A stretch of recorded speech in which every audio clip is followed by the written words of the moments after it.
Hi, I'm Chris Young, and welcome to Good News on Tap for the Feast of the Epiphany.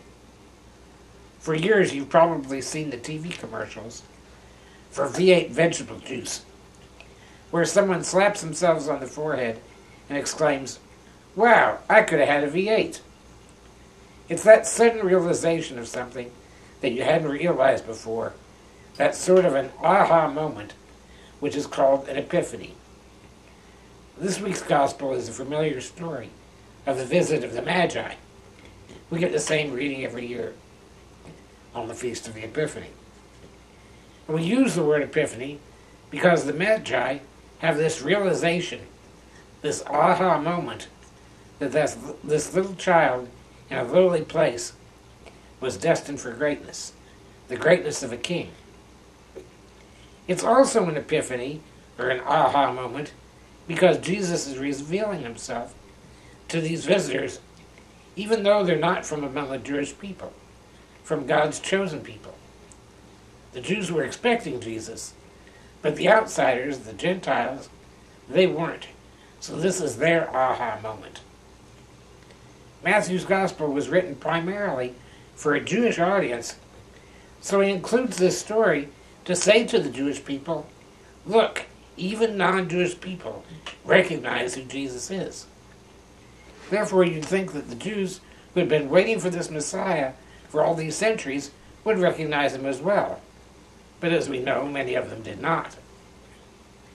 Now, the second reading also carries this theme that Jesus is not just for Jewish people, but for everyone, when it says, the Gentiles, that is, the non-Jewish people, are co-heirs and members of the same body, and co-partners in the promise of Christ Jesus through the gospel. So the Feast of the Epiphany calls us not only to recognize who Jesus is for ourselves, but reminds us that we don't have a monopoly on him. Now think about how many friends and family you have that really vigorously celebrate Christmas, but are not very religious people. Why are they doing that? Well, look at the Magi. There's no way that the Magi could really understand, at that point in history, the total significance of who Jesus is. But they knew he was something special, and they wanted to honor him for that reason. I think when people celebrate Christmas, even when they're not very religious, it's because they recognize that Christmas is something very special. Even if they don't have faith and don't really understand what Jesus' effect is in the world and in their own personal lives. The Jewish people who were early Christians learned something from Matthew's story of the Magi. It calls them to task and says that even if non-believers recognize that Jesus is important, we should even more so. So are there times when Jesus has an effect in our lives and we don't recognize it? Do we have some of those aha moments where we slap ourselves in the forehead and say, wow, God did that for me?